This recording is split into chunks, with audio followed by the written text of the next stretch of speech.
Gospod Tomašnik, profesor dr. Marija Hrvaj, dragi sobratje duhovniki, spoštovani Zlatomašnikovi sorodniki, cenjeni gostje, dragi bratje in sestre. Zlata maša. Ali veste, dragi bratje in sestre, da na zlato mašo ni treba čakati ne vem koliko let? Ali ni vsaka maša zlata maša? Zlata v tem pomenu, kakor pravimo, recimo, zlata mama, ali kakor mati pravi svojemu otroku, o, ti moj zlati otrok. Ali ni v tem pomenu vsaka maša zlata maša? To je nekaj izredno dragocenega, neprecenljivega. Zlata, nad vse dragocena, je bila predvsem Jezusova edina, vse življenje trajajoča mašna daritev, Jezusova daritev. Zares, vsaka maša je zlata maša. Tako je naš nekdanji profesor filozofije, dr. Janez Janžekovič, govoril o slovesnosti svoje zlate maše. S temi besedami je samo povzdignil pomembnost zlatomašne slovesnosti. Podobno je povedala sveta mati Terezija o duhovnih božjih. Obhajaj to sveto mašo kot svojo prvo mašo, kot svojo zadnjo mašo, kot svojo edino mašo. Pred dragim Gospodom, vsi se veselimo z našim cenjenim zlatomašnikom Marjanom in se Bogu zahvaljujemo za 50 let njegove duhovniške službe. Prav je, da ob tej veliki slovesnosti, ki ste jo tako skrbno pripravili, vsaj na kratko orišemo njegovo dosedanje življenje. Marjan Peklaj se je rodil sredi vojne 15. avgusta leta 1944, se pravi na veliki Šmaran, na največji Marijin praznik. Krščen je bil že naslednji dan.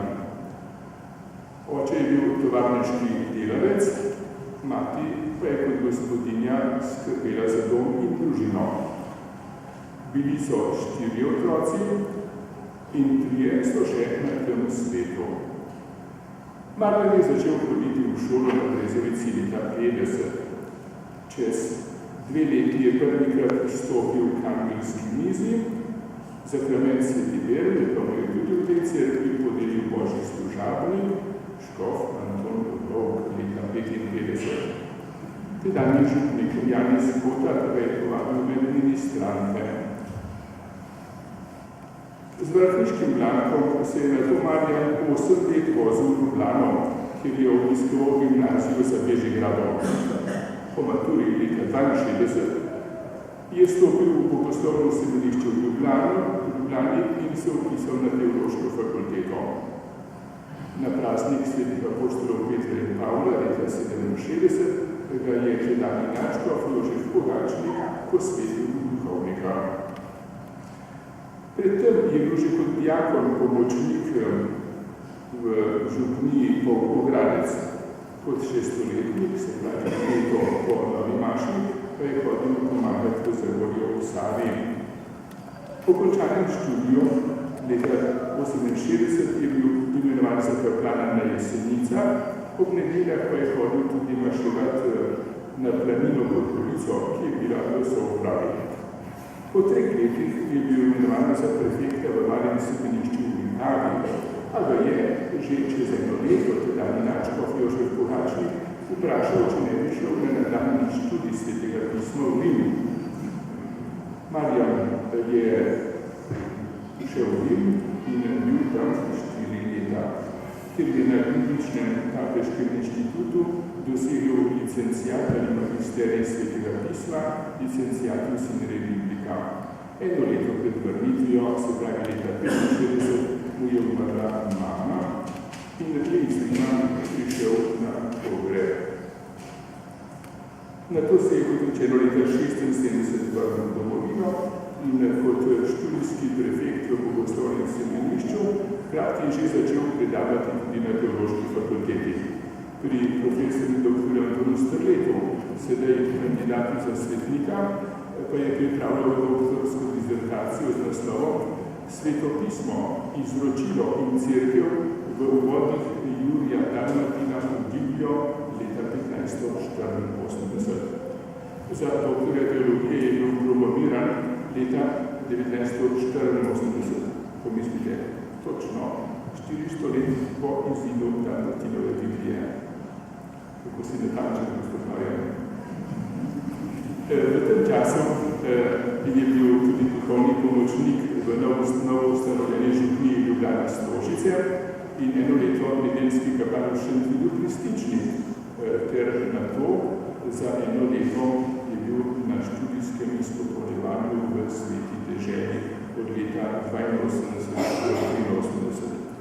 Spominjam se, da je iz Jeruzalema preko Rima v Sloveniku spet se vrnil domov, žal na pogreb svojega očeta. Tvojih staršev, gospod Marjan, se bomo nekako hvaležno spomnili na tej sveti maši.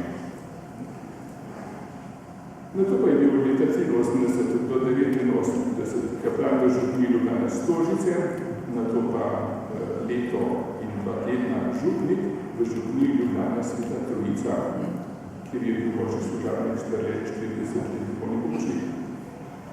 Nadaljnje 3 leta je bival v župniji Ljubljana Sveti Peter in ob nedeljah pomagal v župniji Stara Roka, pa tudi na Škaručni v župniji Vodice. Končno je leta 2003 postal hišni duhovnik pri šolskih sestrah v Rentnjah in od lani pa je tudi župnijski upravitelj v Zarbogah, kjer sem tudi jaz 7 let župnik. In tako ima sedaj kar 3 veljavne pastoralne dekrete, ki je tudi duhovni pomočnik v župniji Vodica. Profesor Marjan je kot izjemen strokovnjak za svetopismo vsa leta posvečal svojo ljubezen tej knjigi vseh knjig. Zna veliko jezikov, tudi klasične, hebrejsko, grško in latinsko. Sodeloval je pri štandardnem slovenskem prevodu Svetega pisma, ki je išel pred 20 leti. Zato izdal je prevedel 5 Mojzesovih knjig ali Peteroknjižje Pentatevk. Vsa leta še sedaj zavzeto poučuje svetopismo tudi na teološko-pastoralni oziroma katechetsko-pastoralni šoli in na raznih župnijah vodi svetopisemske skupine. Je član mednarodne katoliške komunijo, za katero prevaja in piše, seznam njegovih objavljenih del je obsežen, 240 delov. Naš rojak, dr. Marjan Petraj, je eden malo številnih Slovencev, ki znajo hebrejski jezik in pozna biblično arheologijo in geografijo. Njegovo sodelovanje pri prevajanju Svetega pisma ga uvršča med vrhunske slovenske znanstvenike na tem področju. Spoštovani, iz navedenih podatkov moramo razbrati dosedanjo življenjsko pot in zlasti versko dejavnost in nesebično razdajanje našega jubilanta.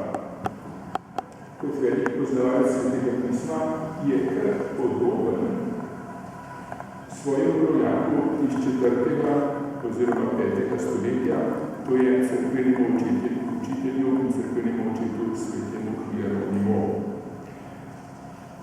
Papež Benedikt XVI je o svetem Hieronimu povedal naslednji zgodovinski podatek.